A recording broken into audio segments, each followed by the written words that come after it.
Épître aux Hébreux, chapitre 11. Or, la foi est une ferme assurance des choses qu'on espère, une démonstration de celles qu'on ne voit pas. Pour l'avoir possédée, les anciens ont obtenu un témoignage favorable. C'est par la foi que nous reconnaissons que le monde a été formé par la parole de Dieu, en sorte que ce qu'on voit n'a pas été fait de choses visibles. C'est par la foi qu'Abel offrit à Dieu un sacrifice plus excellent que celui de Caïn. C'est par elle qu'il fut déclaré juste, Dieu approuvant ses offrandes, et c'est par elle qu'il parle encore, quoique mort. C'est par la foi qu'Enoch fut enlevé pour qu'il ne vît point la mort, et qu'il ne parut plus parce que Dieu l'avait enlevé. Car avant son enlèvement, il avait reçu le témoignage qu'il était agréable à Dieu. Or, sans la foi, il est impossible de lui être agréable. Car il faut que celui qui s'approche de Dieu croit que Dieu existe et qu'il est le rémunérateur de ceux qui le cherchent. C'est par la foi que Noé, divinement averti des choses qu'on ne voyait pas encore, et saisi d'une crainte respectueuse, construisit une arche pour sauver sa famille. C'est par elle qu'il condamna le monde et devint héritier de la justice qui s'obtient par la foi. C'est par la foi qu'Abraham, lors de sa vocation, obéit et partit pour un lieu qu'il devait recevoir en héritage. Et il partit sans savoir où il allait. C'est par la foi qu'il vint s'établir dans la terre promise, comme dans une terre étrangère, habitant sous des tentes, ainsi qu'Isaac et Jacob, les co-héritiers de la même promesse. Car il attendait la cité qui a de solides fondements, celle dont Dieu est l'architecte et le constructeur. C'est par la foi que Sarah elle-même, malgré son âge avancé, fut rendue capable d'avoir une postérité, et elle enfanta parce qu'elle crut à la fidélité de celui qui avait fait la promesse. C'est pourquoi d'un seul homme, déjà usé de corps, naquit une postérité nombreuse comme les étoiles du ciel, comme le sable qui est sur le bord de la mer et qu'on ne peut compter. C'est dans la foi qu'ils sont tous morts, sans avoir obtenu les choses promises, mais ils les ont vues de loin, crus et salués, reconnaissant qu'ils étaient étrangers et voyageurs sur la terre. Ceux qui parlent ainsi montrent qu'ils cherchent une patrie. S'ils avaient en vue celle dont ils étaient sortis, ils auraient eu le temps d'y retourner. Mais maintenant ils en désirent une meilleure, c'est-à-dire une céleste. C'est pourquoi Dieu n'a pas honte d'être appelé leur Dieu, car il leur a préparé une cité. C'est par la foi qu'Abraham offrit Isaac, lorsqu'il fut mis à l'épreuve, et qu'il offrit son fils unique, lui qui avait reçu les promesses, et à qui il avait été dit, « En Isaac sera nommée pour toi une postérité. » Il pensait que Dieu est puissant, même pour ressusciter les morts. Aussi le recouvra-t-il par une sorte de résurrection. C'est par la foi qu'Isaac bénit Jacob et Ésaü en vue des choses à venir. C'est par la foi que Jacob, mourant, bénit chacun des fils de Joseph, et qu'il adora, appuyé sur l'extrémité de son bâton. C'est par la foi que Joseph, mourant, fit mention de la sortie des fils d'Israël, et qu'il donna des ordres au sujet de ses os. C'est par la foi que Moïse, à sa naissance, fut caché pendant 3 mois par ses parents, parce qu'ils virent que l'enfant était beau, et ils ne craignirent pas l'ordre du roi.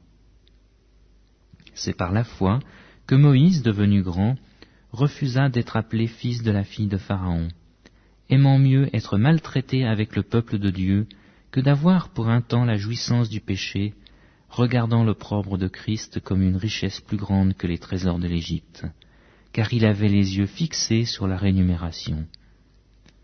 C'est par la foi qu'il quitta l'Égypte, sans être effrayé de la colère du roi, car il se montrait ferme, comme voyant celui qui est invisible.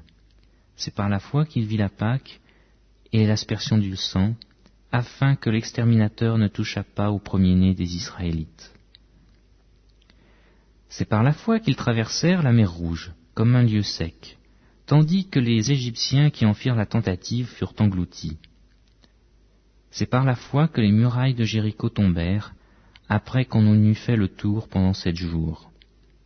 C'est par la foi que Rahab la prostituée ne périt pas avec les rebelles, parce qu'elle avait reçu les espions avec bienveillance. Et que dirais-je encore? Car le temps me manquerait pour parler de Gédéon, de Barak, de Samson, de Jephthé, de David, de Samuel et des prophètes, qui par la foi vainquirent des royaumes, exercèrent la justice, obtinrent des promesses, fermèrent la gueule du lion, éteignirent la puissance du feu, échappèrent aux tranchants de l'épée, guérirent de leurs maladies, furent vaillants à la guerre, mirent en fuite des armées étrangères. Des femmes recouvrèrent leur mort par la résurrection. D'autres furent livrés au tourment et n'acceptèrent point de délivrance, afin d'obtenir une meilleure résurrection. D'autres subirent les moqueries et le fouet, les chaînes et la prison. Ils furent lapidés, sciés, torturés, ils moururent tués par l'épée. Ils allèrent çà et là, vêtus de peaux de brebis et de peaux de chèvre, dénués de tout, persécutés, maltraités, eux dont le monde n'était pas digne, errant dans les déserts et les montagnes, dans les cavernes et les antres de la terre. Tous ceux-là, à la foi desquels il a été rendu témoignage, n'ont pas obtenu ce qui leur était promis, Dieu ayant en vue quelque chose de meilleur pour nous, afin qu'ils ne parvinssent pas sans nous à la perfection.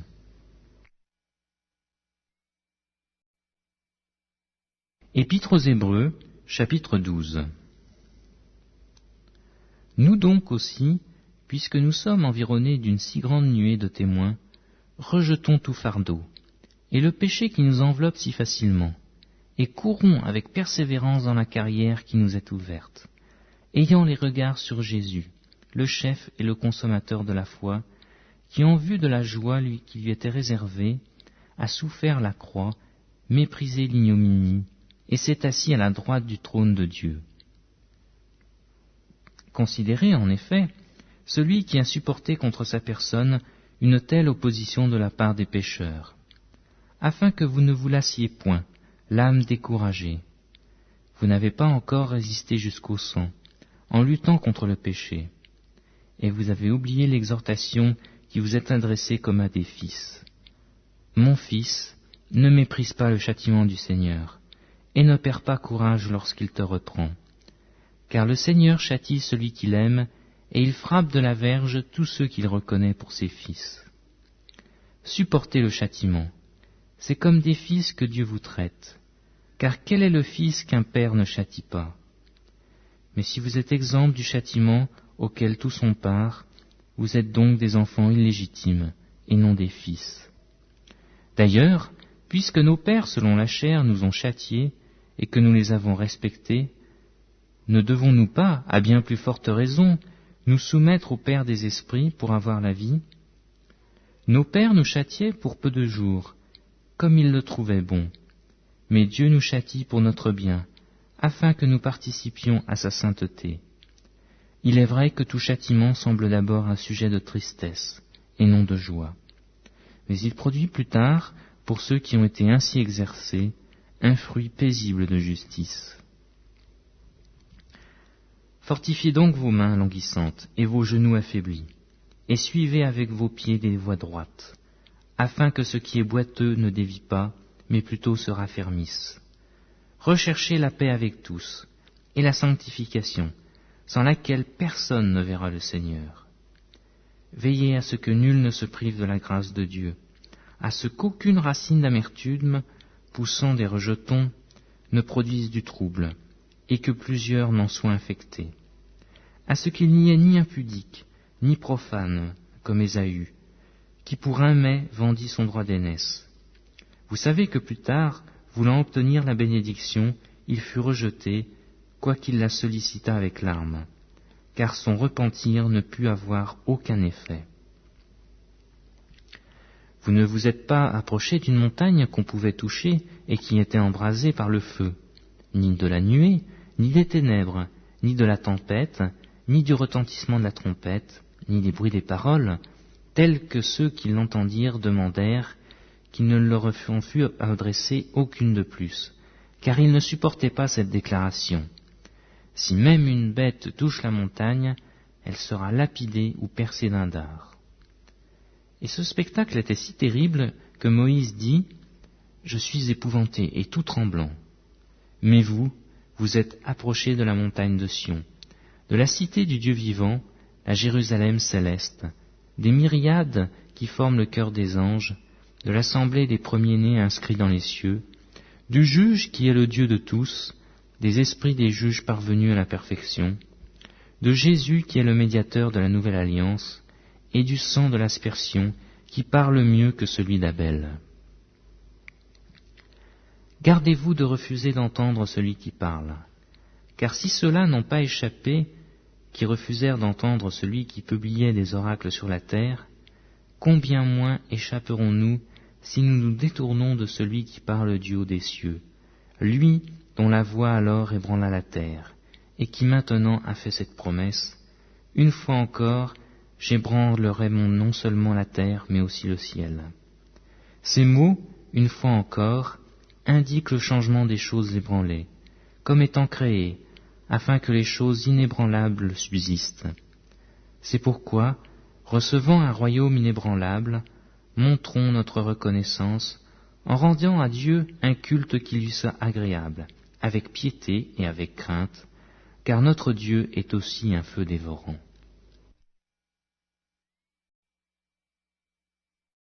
Épître aux Hébreux, chapitre 13. Persévérez dans l'amour fraternel. N'oubliez pas l'hospitalité, car en l'exerçant, quelques-uns ont logé des anges, sans le savoir. Souvenez-vous des prisonniers, comme si vous étiez aussi prisonniers, de ceux qui sont maltraités, comme étant aussi vous-même dans un corps.